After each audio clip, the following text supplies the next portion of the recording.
মেঘনা বাংলাদেশের অন্যতম বৃহৎ ও প্রধান নদী।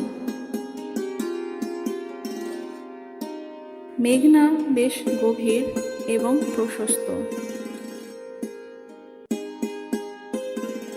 নদীটি দুই ভাগে বিভক্ত: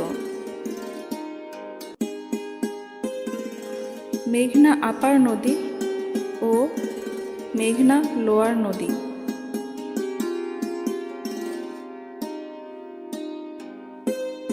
মেঘনা আপার নদী সর্পিলাকার,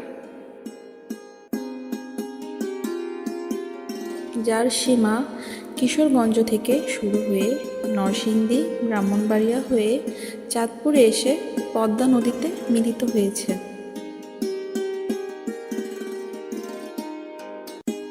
এবং মেঘনা লোয়ার নদী নোয়াখালী, লক্ষ্মীপুর ও ভোলা দ্বীপের মধ্য দিয়ে বঙ্গোপসাগরে পড়েছে।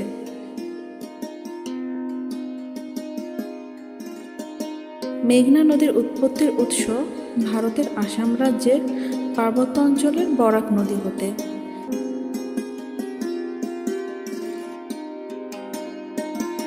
মেঘনা নদীর দৈর্ঘ্য 156 কিলোমিটার বা 97 মাইল। এটি বাংলাদেশের দুটি বিভাগ যথাক্রমে ঢাকা ও চট্টগ্রাম বিভাগের মধ্য দিয়ে প্রবাহিত হয়।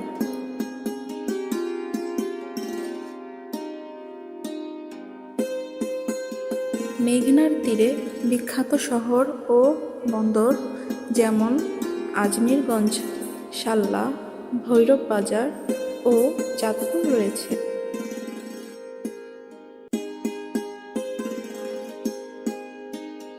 এছাড়াও কুমিল্লার দাউদকান্দিতে মেঘনা নদীর উপর দীর্ঘ মেঘনা গোমতী সেতু রয়েছে।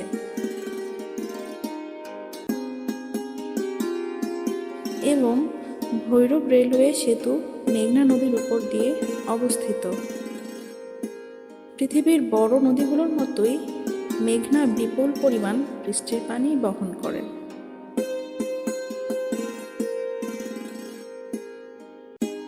এজন্য মেঘনা স্রোতবহুল এবং এর গভীরতা খুব বেশি। তাই মেঘনার দুই তীর ছাপিয়ে বন্যা হতে দেখা যায়।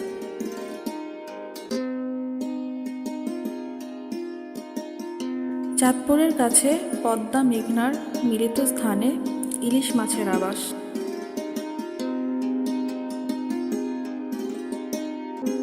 এখানেই বিখ্যাত চাঁদপুরের ইলিশ প্রচুর পরিমাণে পাওয়া যায়। এই ইলিশের স্বাদ অতুলনীয়। মেঘনা ভারতের কিছু পাহাড়ি নদী থেকেও প্রচুর পানি পায়।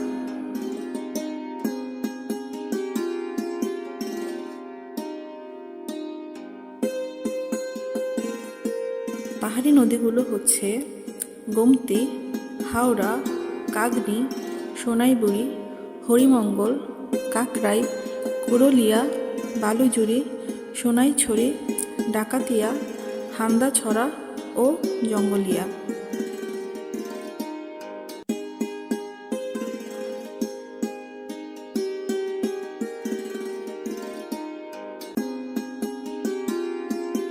মেঘনার কিছু উপনদীও রয়েছে।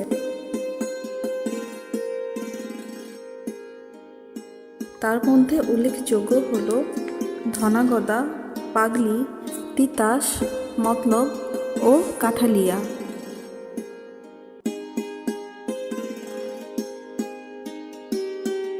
মেঘনা দেশের অন্য প্রধান দুটি নদী যথাক্রমে ব্রহ্মপুত্র ও গঙ্গার পানি বয়ে নিয়ে যায় সাগরে।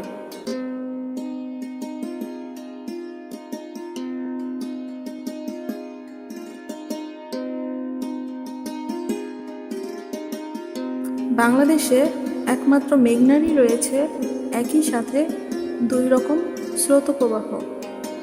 নদীর অর্ধাংশে ঘোলা পানি যা পশ্চিম দিক হতে প্রবাহিত এবং অপর অর্ধাংশ অর্থাৎ পূর্ব দিকে স্বচ্ছ ও নীল পানির স্রোত প্রবাহিত।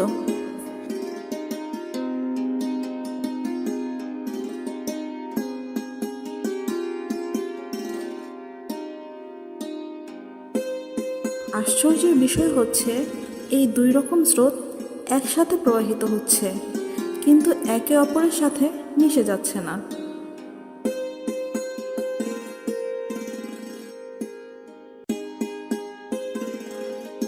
বিখ্যাত ফেঞ্চুগঞ্জ সার কারখানা এবং আশুগঞ্জ তাপবিদ্যুৎ কেন্দ্র এই নদীর তীরে অবস্থিত।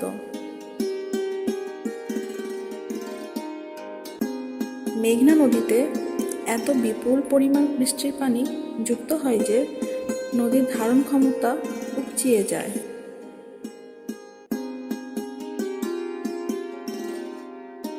ফলে নদীর তীর ও বৃহৎ এলাকা বন্যা কবলিত হয়ে পড়ে। বন্যা দেখা দেয় প্রতি বছর বর্ষায়।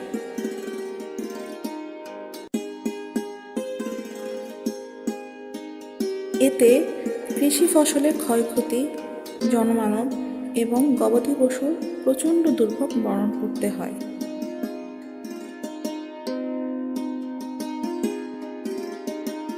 মেঘনা তার দুতীরের মানুষের জীবনে ব্যাপক প্রভাব বিস্তার করেছে।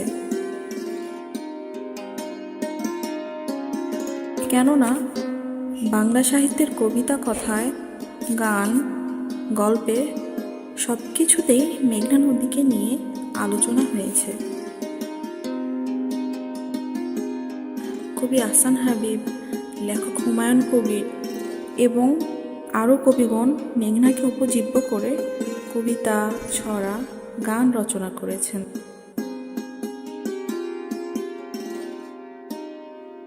বাংলাদেশের নদ নদীর সংখ্যা অগণিত হলেও কোনোটাই বিচ্ছিন্ন নয়।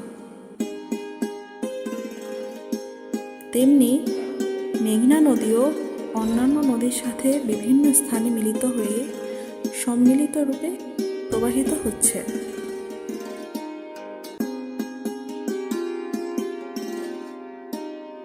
বাংলাদেশের অন্যতম প্রধান নদী মেঘনা মূলত সুরমা, ধলেশ্বরী, গঙ্গা, যমুনা ও ব্রহ্মপুত্রের মিলিত স্রোতধারা।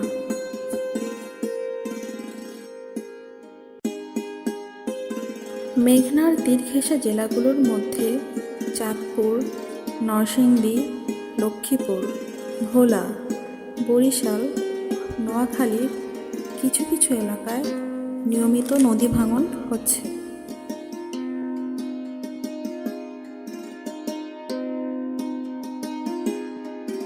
মেঘনা নদী ভাঙনের কারণে তীর ঘেঁষা বিভিন্ন শহরের কিছু কিছু এলাকা নদীর গর্ভে চিরদিনের মতো হারিয়ে গেছে।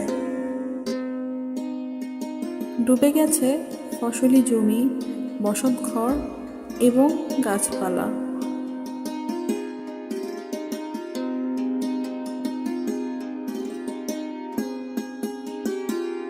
চাঁদপুরের কাছে মেঘনা, পদ্মা ও ডাকাতিয়া তিনটি নদী মিলিত হয়েছে। সৃষ্টি হয়েছে মোহনার, যা অত্যন্ত বিপজ্জনক বলে পরিচিত। এত ভাঙনের কারণে তীরবর্তী স্থানীয় মানুষেরা আজ বাস্তুহারা।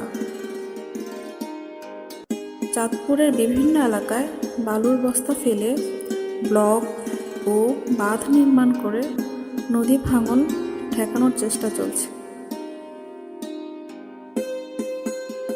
চর হলো সাগর, মহাসাগর, হ্রদ অথবা নদী দ্বারা বেষ্টিত ভূমি।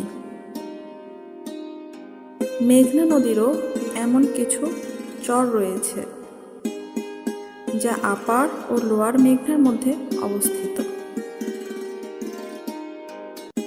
আপার মেঘনা নদীর প্রায় ৩৮ ভাগই চর। এই চরগুলি ৭০ বছরেরও বেশি পুরনো, অর্থাৎ এই চরগুলি স্থিতিশীল। এসব চরে ভাঙন প্রায় হয় না বললেই চলে। তাই এসবের সাথে চরের অধিবাসীদের জীবন ওতপ্রোতভাবে জড়িত থাকে। মেঘনা নদীর কিছু উল্লেখযোগ্য চর হল চর কুকরি মুকরি, চর আইচা, সোনার চর, ঢাল চর, চর কচ্ছপিয়া, চর মন্তাজ, চর তরুয়া সহ রয়েছে বিভিন্ন দ্বীপচর।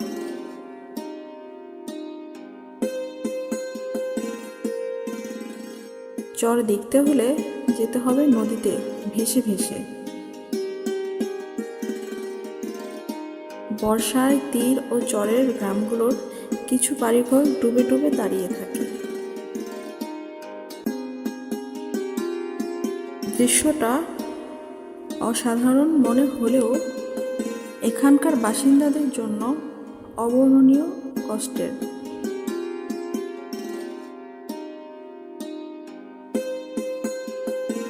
এসব চর ভ্রমণের জন্য উৎকৃষ্ট।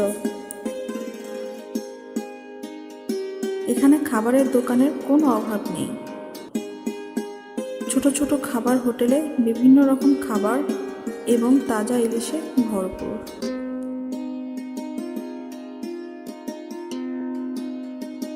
এসব চরে বিভিন্ন পরিযায়ী পাখির আসা যাওয়া রয়েছে।